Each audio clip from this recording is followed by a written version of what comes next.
I was into World of Warcraft before anyone else was. Well, Warcraft at least.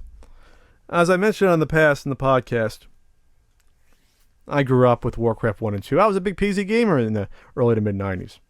I got buy one, get one free. I really buy Warcraft 2, The Ties of Darkness, and get Warcraft 1, Orcs and Humans, for free. When Warcraft 2 came out, what was that, 95, Warcraft, Orcs and Humans was, I believe, 2 years old. It was a couple years old by then. Oh, it was 94 for Warcraft, Orcs and Humans. And Tides of Darkness came out in 95, so a year later.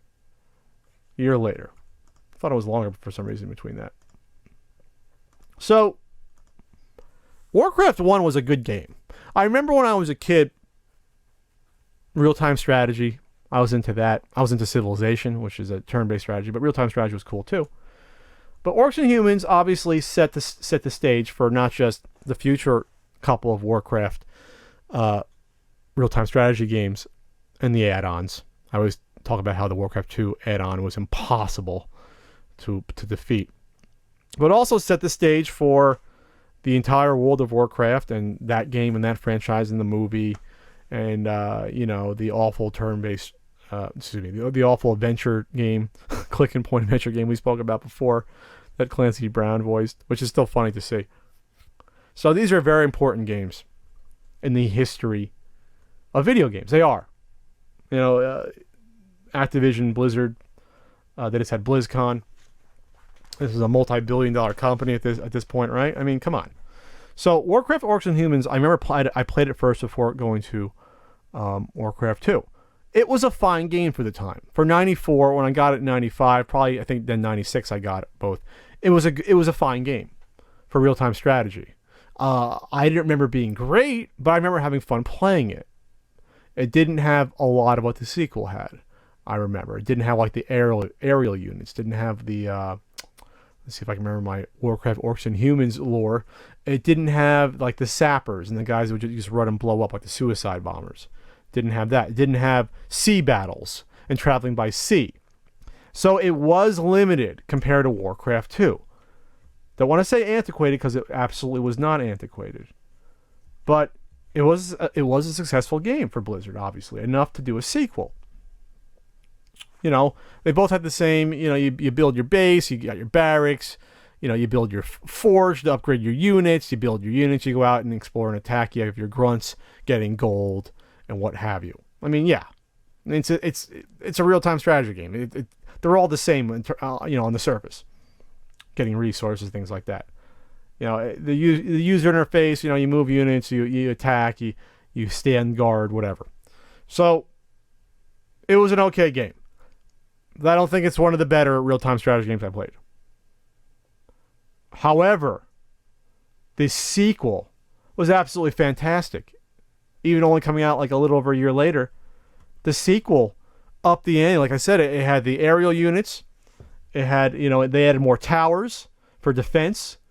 I think the magic was a lot greater in the sequel. They had more of the hero units. Air units battling at sea. More personality, more humor, more of that great humor from the first sort of generation of Warcraft games that sort of got lost somewhere, unfortunately. Fantastic soundtrack. That soundtrack is so memorable. If you put that in a game today, it'd be one of the best ones you still ever heard. Today, 20 years later. The cutscenes, yeah, they were rudimentary, but they told a decent story. And again, a story from both sides. And you could replay the humans or the orcs. So there was the replay value. So why am I bringing all this up? Reminiscing about Warcraft 1 and 2. Well, Blizzard came out and said that there's no plans to remaster them because, in quotes, they are not that fun anymore. So during a panel at BlizzCon, someone asked them about those two games. Blizzard co-founder Frank Pierce said there's no plans to remaster them. He says they do have access to the original source code and assets, but he said it's really hard to access that stuff, unlock it, and figure out how it all works. We had some dedicated folks that were passionate about the idea, dig up the Warcraft 1 assets and code. They got it working, and when they got it running in a window and I played it, Warcraft Orcs and Humans was awesome first time. I promise you. In today's world, by today's standards, it's just not fun anymore. Holy shit. They want to play a game. You shouldn't make the assessment for them whether or not it's fun. There's tons of games that get re-released that, quote-unquote, haven't aged well. Doesn't mean people don't want to easily play a game 20 years ago on a modern console or computer. You're just taking away the ability for them to do that. Now, obviously, you're running a business, and if you don't think, you're weighing the scale, pros versus cons, should I put in the time and resources and money to do this versus the money that it'll get back? I can't imagine it costing a huge amount of money to remaster a simple real-time strategy game like this. 1 or 2. 2 is still... Okay, the graphics in 1 aren't that great. I got you. That might require a lot more remastering. 2, though, still has pretty fine graphics. Go back and look at Warcraft 2. Go back and look at it. Still pretty colorful. Pretty nice, cartoony graphics. I think it stands out pretty well still. Sound effects, like I said, excuse me, the soundtrack, absolutely outstanding. Yeah, you look at those graphics. Now, you want to talk about maybe 1 being too simple, that's fine. I think Warcraft 2 looks really nice still. Maybe you clean up the interface a little bit, you update the icons, things of that nature, the font.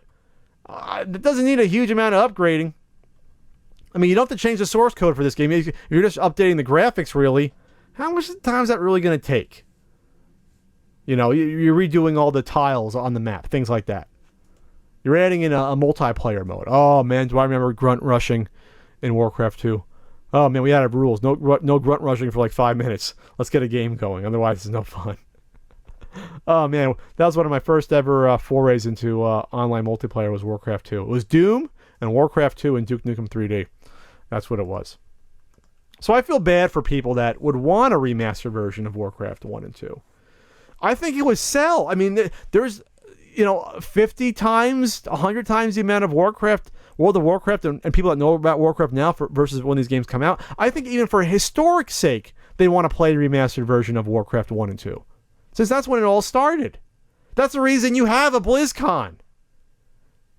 Because of the success of those 2 games. The first one was successful, but then 2 was even bigger. Hell, 2 got ported over to the PlayStation console. Warcraft 2. Uncommon game on the PlayStation. So he said a couple of other strange things, though.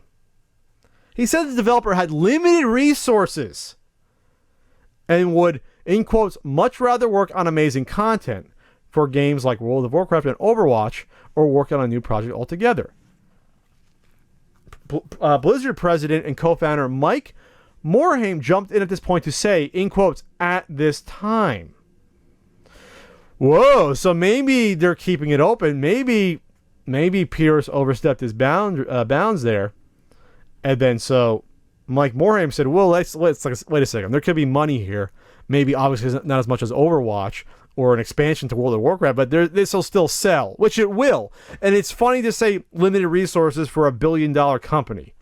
Like, you couldn't outsource it. Someone, okay, redo the sprites, hell, redo the sound effects, hell, redo the music, and come back to us in 8 months. You don't think they could do that?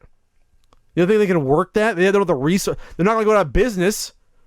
You don't think they turn at least a small profit? It's just the will to do it. I think it's underestimating how many people will go out and buy it. Hell, I'd be interested in a remastered version.